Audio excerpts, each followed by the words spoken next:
Now it's my great honor to welcome my dear friend and president of the PARCA board, Betsy Holloway. She's vice president of marketing and communication for Samford University. Hi, Betsy. Hi, Kathy. Thank you. Good afternoon, everyone. I am honored to serve this year as the board chair for the Public Affairs Research Council of Alabama, alongside an outstanding group of fellow board members from around the state. You can find a complete list of our board at the PARCA website and in the documents section of the Whova platform. I want to thank all of the sponsors who have generously supported our annual forum this year. They include the A+ Education Partnership, AARP of Alabama, Alabama Power Company, AT&T of Alabama, Bank Independent, Birmingham Bound, Blue Cross Blue Shield of Alabama, Coldwell Banker Commercial McLean Real Estate, Council for Leaders in Alabama Schools, Hand Arundel Harrison Sale, Harper Technologies, Huntsville Committee of 100, Jefferson State Community College, Landscape Workshop, Regions Bank, Shipped, Spire, Tech Birmingham, and Vulcan Materials Company. Thanks to each of these organizations for your investment in PARCA and in this event. I also want to ask each of you to consider how you can support the work of PARCA to inform and improve the decision-making of our state and local leaders in Alabama through objective research and data analysis. Over the last 5 days, we've covered a lot of ground. We have talked about how lack of broadband connection affects people in every demographic, across every stage of life and every area of our state. We have been reminded how much of our daily life, from education to work to healthcare to banking to leisure to family connections, occur online, and how 23% of Alabamians are not connected. We learned that Alabama ranks 47th in the country in the percent of households with high-speed broadband, and we are likely to be passed by both Arkansas and Mississippi. We heard that the current broadband definition of 25 megabits per second should probably be raised, and that was considered good enough broadband before the pandemic, so it's probably not enough anymore. We've heard about the challenge of mapping, who has access and state and federal efforts to fix the problem. We were reminded that there are many kinds of providers working to provide various solutions to the different problems. No one provider can meet every need. Our for-profit providers are challenged to serve the less densely populated areas of the state and areas where demand is lower. Public investment is critical, and public-private partnerships may be the best way forward. And we must ensure that people have not only the access to broadband, but the means to pay for it, the devices to use it, and the knowledge necessary. We were challenged to prioritize affordability, digital equity, and digital inclusion. Broadband goals have been offered this week. That all students who qualify for free lunch be connected and online. That all public housing be connected in 18 months. That 100% of Alabamian households be connected. 1 gig speed for all Alabamians by the year 2030. And a state-level broadband czar to help communities navigate the laws, regulations, and various options. And I am encouraged to see the level of bipartisan dialogue and cooperation from Washington on these issues. We know that broadband is the future. I don't believe it is impossible that Alabama could be a leader in addressing the digital divide, if we choose to do so. It would be a hard task, but a noble one.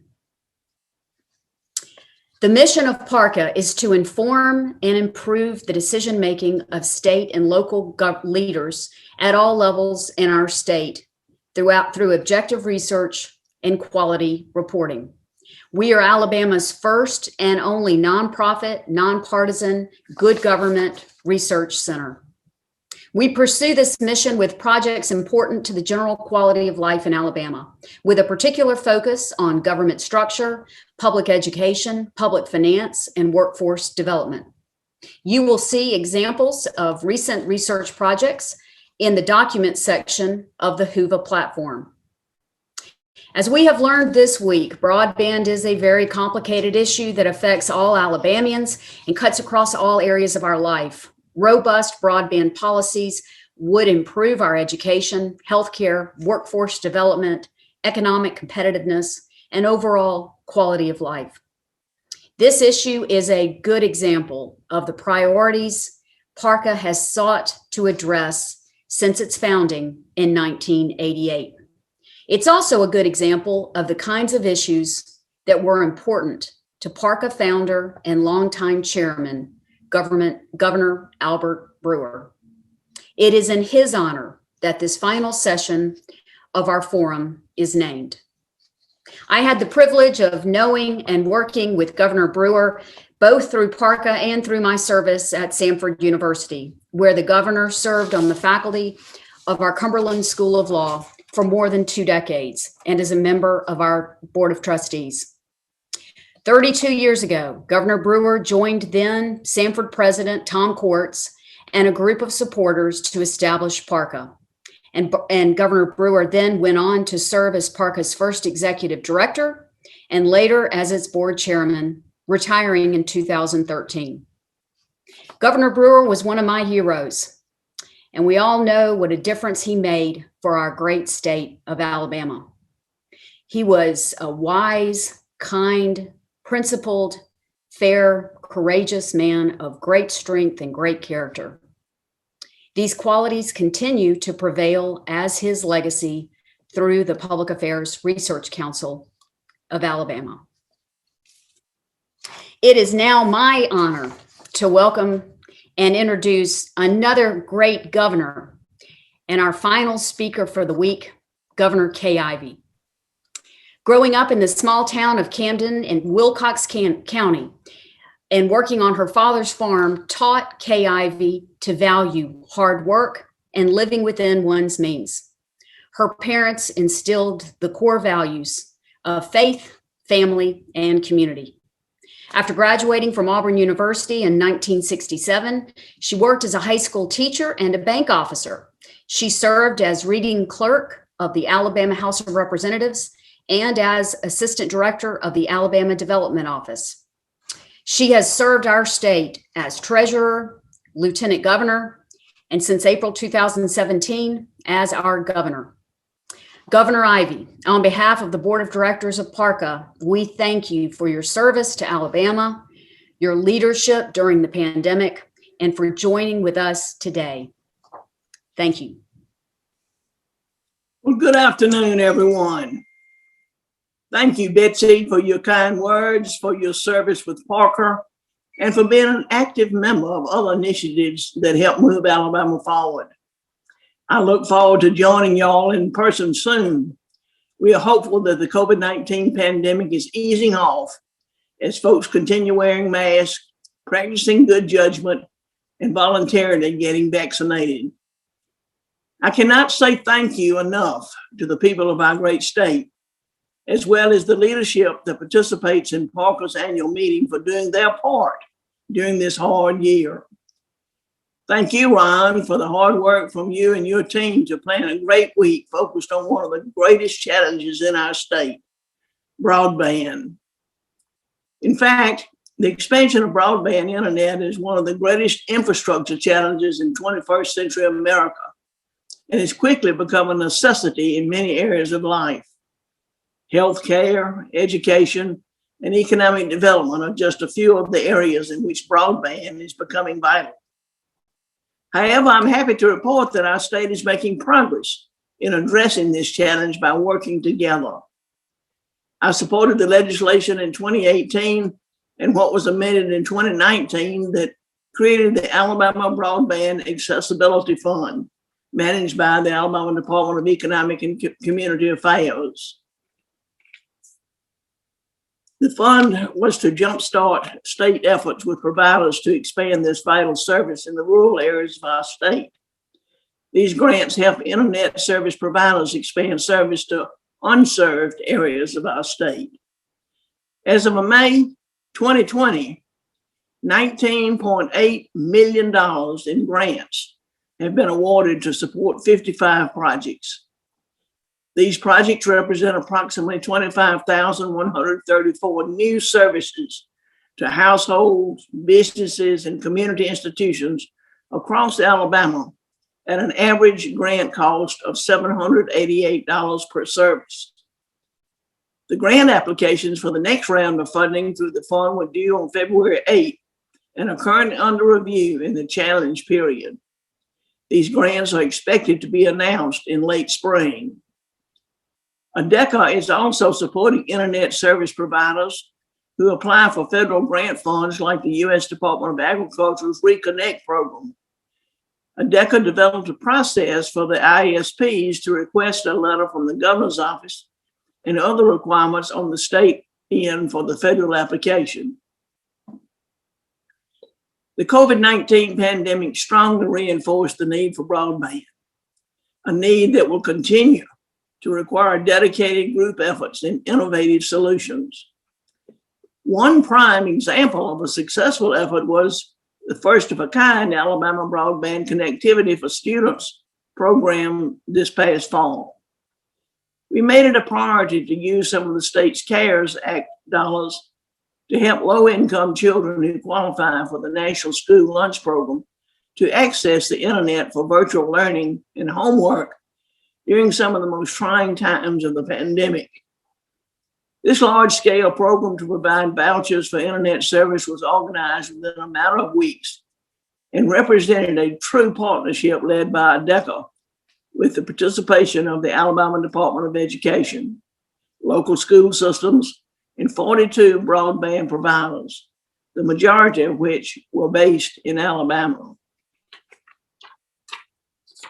This partnership successfully connected almost 200,000 children to the broadband internet since its start in late August. To put that in perspective, that is more than the full capacities of Bryant-Denny Stadium in Tuscaloosa and Jordan-Hare Stadium in Auburn combined on a fall game day. In late December, we extended this successful program to continue to benefit participating students for the rest of the current school year. ADECA is working directly with CTC Technology and Energy to assist with future broadband planning. A big piece of this is developing a map of broadband coverage that will more accurately assess coverage gaps with more accurate data than what is currently available from the Federal Communications Commission. This map is scheduled to be complete in December. Consistent support from both the executive branch and legislative branch has enabled Alabama to become a leader for state broadband infrastructure grants. As one of the largest programs of its kind based on the number of students and providers in the mix, the ABC for Students program is being cited as a model for states across the nation to follow. Filling all gaps in Alabama is likely to cost $4 to $6 billion with a B in 2021 dollars, according to CTC estimates. Folks, we have our challenges ahead, but we also have a roadmap. I remain committed to ensuring we do our part to provide equity through broadband in our state. While I have your attention, I'd like to shift gears and speak on a few issues that are also a priority. I launched the Strong Start, Strong Finish education initiative early 4 years ago in July 2017 to integrate Alabama's early childhood education, K through 12 education, and workforce development efforts into an educational continuum designed to support all Alabamians. Since I spoke to you all last year, several key initiatives linked to the Strong Start, Strong Finish initiative have come to fruition. I established the Alabama STEM Council by executive order in September, and the U.S. Department of Labor approved the Alabama Office of Apprenticeships application for recognition as a state apprenticeship agency last March.